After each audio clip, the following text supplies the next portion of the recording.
El mar Caribe, visto desde un satélite, parece una lámina de vidrio turquesa.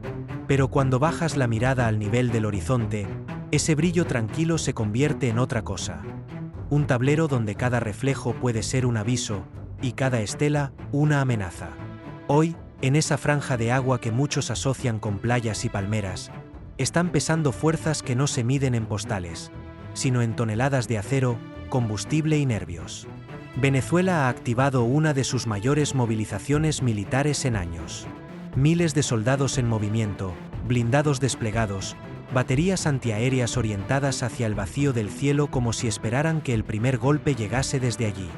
Y sobre todo, aviones de combate de origen ruso surcando el aire con una presencia que no deja lugar a dudas. Esto no es un ejercicio rutinario. Es un mensaje. En la remota isla de La Orchila, ese punto aislado que durante décadas apenas aparecía en las conversaciones públicas, los reactores rugen como si despertaran a la isla de un sueño largo y pesado. Los Su-30 despegan en formación, trepando con una agresividad controlada, mientras helicópteros artillados recorren la costa a baja altura, cortando el aire como cuchillas. Las torres de mando no descansan. Las radios chisporrotean. Y los radares giran con esa insistencia mecánica que solo existe cuando alguien teme lo que no ve. La pregunta no tarda en surgir, porque no es un despliegue que se haga por capricho. ¿Por qué tanta tensión ahora? ¿Qué hace que un país arriesgue su material, exponga sus movimientos y convierta el Caribe en un escenario de alta presión? La respuesta está al otro lado del mar. Allí, buques de guerra de Estados Unidos avanzan como piezas de ajedrez que no necesitan correr para imponerse. Se acercan milla a milla, como si estuvieran midiendo cada reacción venezolana.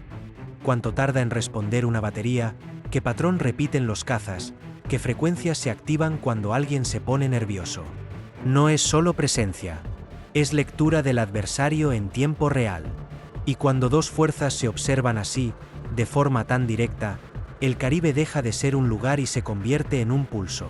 Un lugar donde un error pequeño puede crecer de golpe. Una maniobra mal interpretada. Un eco en el radar. Un mensaje demasiado tardío. En estas aguas, el margen para improvisar es mínimo. Antes de seguir, si quieres entender de verdad cómo se construye este tipo de presión militar, qué hay detrás de cada despliegue, porque ciertas plataformas pesan más que otras y cómo se decide una crisis mucho antes de que estalle, suscríbete. Porque lo que está pasando aquí no es ruido, es un manual de disuasión escrito con aviones, barcos y decisiones que se toman en segundos. Lo más inquietante es que la escalada no ocurre en un solo lado. La región está mirando porque ambos bandos están moviendo piezas. Venezuela moviliza tropas y refuerza posiciones. Estados Unidos incrementa patrullas y ajusta su presencia naval. Venezuela concentra cazas en La Orchila. Estados Unidos mantiene sus barcos en ruta y sostiene la narrativa de seguridad regional. Uno mueve, el otro responde. Y con cada respuesta, el tablero se estrecha. Las imágenes que se han filtrado desde La Orchila son contundentes. Su-30 rugiendo sobre la pista, helicópteros en vuelos rasantes y tropas cavando posiciones fortificadas con una determinación que no parece teatral. No es la puesta en escena de un desfile. Es preparación. Y cuando un país se prepara así, normalmente es porque cree que algo puede ocurrir, o porque quiere que el otro crea que puede ocurrir. Del lado estadounidense, el movimiento tampoco es ligero. Se habla de destructores de la clase Arleigh Burke, un crucero especializado en defensa antimisiles, un buque capaz de transportar marines y helicópteros de ataque, y la presencia de un submarino nuclear en misión antinarcóticos, una fórmula que suena tranquilizadora en una rueda de prensa, pero que en un centro de mando se interpreta de otra manera. A eso se suman helicópteros operando cerca, patrullas, maniobras nocturnas y ese tipo de actividad que, presentada como rutina, siempre lleva una segunda lectura. Lo que estamos viendo es un regreso a una estética que recuerda a la Guerra Fría, pero con una diferencia clave. Ahora hay cámaras, redes sociales, filtraciones, análisis minuto a minuto. Y cuando todo se transmite, la presión aumenta. Porque cada movimiento no solo tiene consecuencias militares, también políticas. Cada gesto se convierte en titular. Cada titular, en combustible. Y en medio de este tablero tenso, hay una sombra que cambia la temperatura del ambiente con solo aparecer en una frase. Rusia. Porque los aviones de origen ruso que Venezuela opera no son decorado. Son herramientas pensadas para imponer respeto. Y entre todas esas plataformas, hay una que, con solo mencionarla, hace que los planificadores vuelvan a revisar cálculos, alcances y probabilidades. Ahí es donde empieza lo serio. Ahora sí, conviene detenerse en la pieza que ha elevado la tensión varios grados más. El avión que aparece en vídeos borrosos, en fotografías tomadas a distancia y en informes que se filtran con cuentagotas. El nombre que, cuando se pronuncia en un centro de mando, obliga a recalcular escenarios. El Su-35. No es un avión cualquiera ni una evolución menor de diseños anteriores. El Su-35 es un caza de superioridad aérea de generación 4+, y una categoría que, traducida a lenguaje real, significa esto. No es oficialmente de quinta generación, pero puede perseguir, enfrentar y poner en serios aprietos a muchos aviones que sí lo son. Es la culminación de décadas de experiencia rusa en combate aéreo, aerodinámica extrema y control del espacio aéreo a gran escala. Se trata de un monoplaza imponente, impulsado por dos motores Saturn 117S capaces de generar más de 14 toneladas de empuje cada uno con poscombustión. Cuando acelera, no parece despegar. Parece ser lanzado. Puede superar Mach 2,2 sin dificultad y operar a altitudes cercanas a los 20.000 metros, una franja del cielo donde el aire es escaso, los márgenes son mínimos y pocos cazas se sienten cómodos. Pero la velocidad, por sí sola, no explica su reputación. Lo que realmente convierte al Su-35 en un adversario temible es su maniobrabilidad. Este avión puede hacer cosas que, vistas desde fuera, parecen violar las leyes de la física. Maniobras post-estal, frenazos en pleno aire, giros cerrados a baja velocidad, rotaciones imposibles. Todo ello es posible gracias a sus toberas de empuje vectorial, que permiten dirigir la potencia del motor en distintas direcciones. Los pilotos hablan de bailar con el aire. Quienes lo enfrentan, de intentar sobrevivir a una pesadilla con alas. A ese rendimiento aerodinámico se suma un paquete electrónico diseñado para dominar la información. Su radar IRBISE, un radar PESA de largo alcance, tiene capacidades que incomodan a más de un adversario. Puede detectar múltiples objetivos a distancias que obligan a reaccionar antes incluso de ser visto. Y si el radar no es suficiente, entra en juego el sistema IRST, una especie de visión térmica avanzada que permite localizar aeronaves por su firma de calor sin emitir señal alguna. Ver sin ser visto. Escuchar sin hablar. En combate aéreo moderno, eso es oro puro. El armamento acompaña esa filosofía. Un cañón de 30 mm devastador a corta distancia. Misiles para combate cercano y medio. Y, si la situación lo exige, misiles de alcance extremo capaces de atacar objetivos a cientos de kilómetros. El Su-35 no está pensado para escoltar o disuadir de forma pasiva. Está diseñado para dominar el cielo, expulsar intrusos y dejar claro quién manda en un radio muy amplio. Por eso, cuando este avión empieza a aparecer en el contexto venezolano, aunque sea de forma indirecta, el mensaje es inequívoco. No se trata solo de defensa territorial. Se trata de mostrar colmillos, de elevar el coste de cualquier incursión, de forzar al otro lado a pensar dos veces cada movimiento. Y aquí el tablero se vuelve aún más complejo, porque frente a estos cazas, Estados Unidos no solo despliega buques y helicópteros, también despliega ojos. Ojos que no parpadean, no se cansan y no necesitan piloto. Drones de vigilancia que recorren el Caribe sin descanso, recogiendo datos, patrones y señales. Tecnología diseñada para observarlo todo, incluso cuando parece que no hay nada que ver. Así, el choque deja de ser solo entre aviones y barcos. Se convierte en un pulso entre doctrinas. Entre presencia física y vigilancia persistente. Entre fuerza visible y control invisible. Y en ese juego, cada avance, por pequeño que parezca, añade presión a una región que ya está al límite. Ese pulso entre fuerza visible y control invisible no se entiende sin mirar de cerca la relación que une a Caracas con Moscú. No es una alianza improvisada ni una reacción puntual a una crisis concreta. Es el resultado de años de cooperación silenciosa, de visitas técnicas discretas, de acuerdos que rara vez ocupan titulares pero que, acumulados, cambian el equilibrio real sobre el terreno. Desde hace tiempo, Rusia mantiene una misión militar estable en Venezuela. No se trata de grandes contingentes ni de banderas desplegadas a la vista, sino de algo más efectivo. Asesores, instructores y personal técnico que trabajan directamente con las unidades locales. Según informes citados en medios especializados, este grupo incluye oficiales de alto rango encargados de coordinar el adiestramiento, el mantenimiento de sistemas complejos y la adaptación de doctrinas de combate modernas a la realidad venezolana. Su labor va mucho más allá de enseñar a despegar o a disparar un misil. Se centra en cómo integrar sensores, cómo leer el espectro electromagnético, cómo reaccionar ante interferencias, drones o ataques híbridos. En un mundo donde los conflictos ya no se deciden solo con bombas, sino con datos, enlaces y señales, este tipo de conocimiento pesa tanto como un escuadrón entero de aviones. Estas actividades se concentran en bases clave del país, como Palo Negro, Barcelona o Libertador, y se han extendido también a zonas insulares estratégicas como La Orchila. Allí se han llevado a cabo evaluaciones reales de sistemas antiaéreos, simulaciones de guerra electrónica y prácticas diseñadas para responder a escenarios complejos, donde el adversario no siempre se presenta de forma clara ni directa. Rusia, además, no se limita a entrenar. Ha suministrado a Venezuela una variedad de equipos avanzados: cazas, helicópteros, radares de largo alcance, misiles antiaéreos y sistemas de mando y control modernizados. Cada entrega va acompañada de soporte técnico, actualizaciones y formación continua.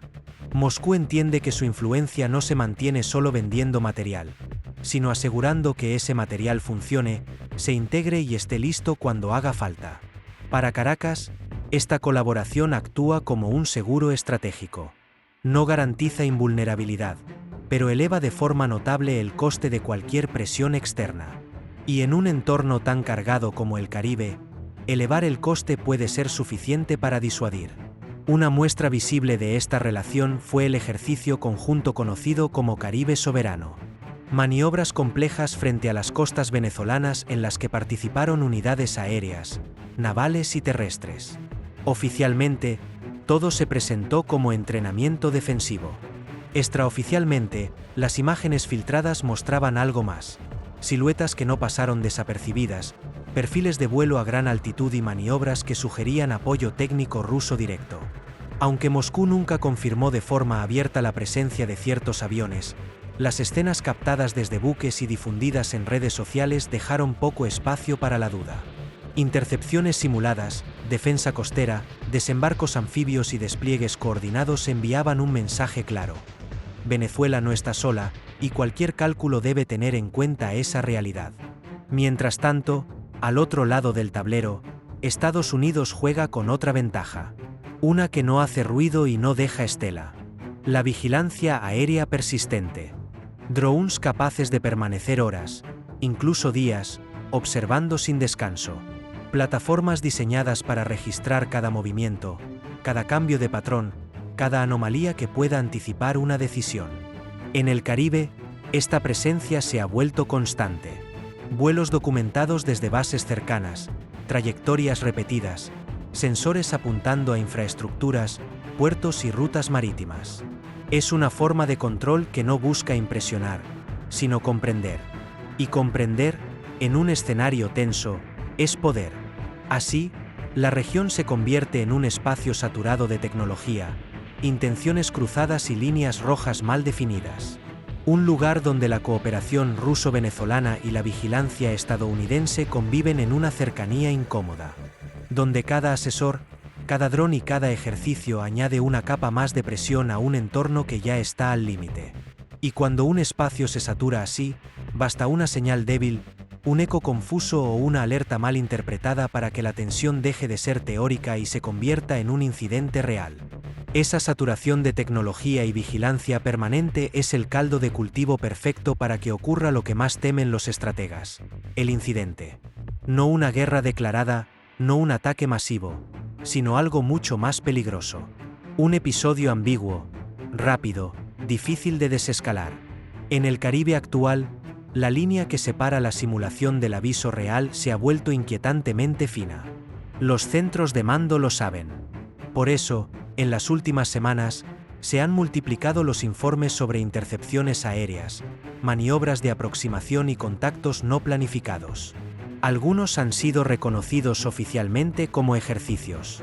Otros han aparecido filtrados en informes técnicos o en relatos parciales de pilotos. Y otros, sencillamente, circulan como escenarios plausibles que los analistas consideran cada vez menos hipotéticos. La historia reciente ofrece ejemplos que ayudan a entender el riesgo. En ejercicios multinacionales lejos del Caribe, cazas de quinta generación han sido interceptados por aviones rusos en maniobras perfectamente legales, profesionales y controladas. No hubo disparos, ni amenazas explícitas. Pero la escena dejó una enseñanza clara. Cuando dos doctrinas avanzadas se encuentran en el aire, incluso un encuentro correcto está cargado de tensión. Cada segundo cuenta. Cada decisión pesa. Ese mismo patrón se traslada ahora al Caribe, con un agravante: la densidad de medios. Rutas aéreas saturadas, drones de vigilancia, cazas en alerta, buques con radares activos y sistemas antiaéreos preparados. Todo funciona al mismo tiempo, día y noche. El cielo se convierte en un mosaico de señales, transmisiones y ecos que deben interpretarse con rapidez y precisión. En este entorno, el error humano vuelve a ocupar el centro del escenario. Un operador cansado, un eco mal clasificado, un perfil de vuelo que no coincide exactamente con lo esperado. La historia militar demuestra que muchos de los episodios más peligrosos no comenzaron con una orden agresiva, sino con una mala lectura. Y el Caribe, hoy, reúne demasiados ingredientes para que ese riesgo sea ignorado. Por eso, los protocolos se endurecen. Las patrullas se hacen más frecuentes. Los tiempos de reacción se acortan. Los cazas permanecen en alerta más horas de lo habitual. Cada bando intenta demostrar control, pero al mismo tiempo se prepara para responder en segundos si algo sale mal. Es una paradoja constante. Mostrar calma mientras se asume que cualquier cosa puede ocurrir. En Washington, los analistas del Comando Sur revisan patrones de vuelo, rutas navales y cambios en la disposición de fuerzas. Cada ajuste venezolano se cruza con datos de inteligencia, imágenes satelitales y registros electrónicos. No se busca solo saber qué hay, sino qué podría pasar después. Porque en este tipo de escenarios, anticipar es tan importante como reaccionar. En Caracas, la lógica es distinta, pero igual de tensa. La prioridad es dejar claro que el espacio considerado soberano será defendido. No se trata de provocar, al menos oficialmente, sino de marcar límites. Y marcar límites, en un entorno tan observado, implica actuar con firmeza, aunque eso eleve la presión. Así, el Caribe se transforma en una zona donde la disuasión ya no es abstracta. Es visible. Se escucha en los despegues nocturnos. Se siente en los radares activos. Se percibe en los comunicados medidos y en los silencios calculados. Cada movimiento busca evitar el choque, pero al mismo tiempo prepara el terreno por si ese choque llega. Y es precisamente en este punto, cuando todos creen tener la situación bajo control, cuando suele producirse el momento crítico. No el gran ataque, sino el incidente concreto que obliga a tomar decisiones inmediatas. Una señal inesperada. Un contacto no identificado. Una alerta que no encaja del todo con los escenarios previstos. Ese es el instante en el que la teoría se enfrenta a la realidad. El momento en que un ejercicio puede dejar de serlo. Y cuando eso ocurre, el Caribe deja de ser un tablero y se convierte en un detonador. El momento crítico no llega con una explosión, sino con una alerta tenue en una pantalla. Un eco débil, casi fantasma, aparece en los radares desplegados al norte de Caracas. No es un avión tripulado, no es un helicóptero, pero está ahí, alto, lento, persistente. En segundos, los centros de mando cruzan datos, comparan patrones y activan enlaces seguros. La evaluación es rápida y fría. Se trata de un dron estadounidense MQ, 9 operando cerca de un corredor que Venezuela considera sensible para su defensa. La respuesta no se hace esperar. Un caza venezolano, operado por pilotos entrenados bajo doctrina rusa, recibe la orden de intercepción. El rugido de los motores rompe la quietud nocturna mientras el avión asciende con poscombustión, envuelto en una estela azulada. Las comunicaciones se vuelven breves, técnicas, densas. Altitud confirmada. Objetivo no tripulado. Procedimiento activo. El radar entra en un modo limitado para no delatar la posición más de lo necesario. Al mismo tiempo, el sistema infrarrojo detecta la firma térmica del dron.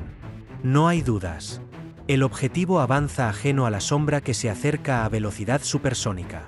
En cabina, el piloto sigue el protocolo completo, como si estuviera frente a un caza enemigo. Señuelos listos. Giro cerrado. Bloqueo confirmado. El misil sale despedido con una estela brillante que corta el cielo caribeño. Corrige su trayectoria, adquiere la firma térmica y segundos después, el impacto ilumina la noche con un destello blanco. El dron desaparece. Silencio. Luego, la confirmación por radio. Objetivo destruido. A partir de ese instante, la reacción es en cadena. En Washington, el Pentágono convoca de urgencia. Las palabras se miden, pero el tono es duro. Se habla de agresión inadmisible, de respuestas proporcionales, de escenarios que nadie quiere detallar en público. En Caracas, el mensaje es otro: defensa legítima del espacio soberano. Se refuerzan bases, se redistribuyen baterías antiaéreas, los cazas permanecen en alerta permanente. El Caribe, mientras tanto, se tensa aún más. Con buques estadounidenses desplegados, asesores rusos en tierra y plataformas de vigilancia cruzando el cielo, cada movimiento adquiere un peso desproporcionado. El derribo del dron deja de ser un hecho aislado y se convierte en un símbolo, la prueba de que la línea roja ya no es teórica. Y si quieres seguir entendiendo por qué estos episodios importan, cómo se construyen y qué consecuencias pueden tener antes de que aparezcan en los titulares, este es el momento de suscribirte. Aquí analizamos el poder aéreo y naval con contexto, profundidad y sin ruido. La pregunta que queda flotando es incómoda y no tiene una respuesta sencilla.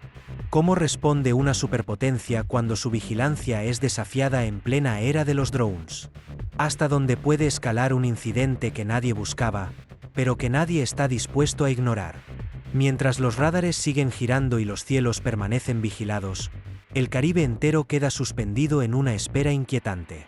Porque en esta región, hoy, la paz no depende del silencio, sino de que cada decisión, cada despegue, cada señal, cada orden, sea tomada con una precisión casi imposible. Y aún así, el riesgo permanece. El tablero sigue montado. Las piezas no se han retirado. Y el próximo eco en el radar podría volver a cambiarlo todo.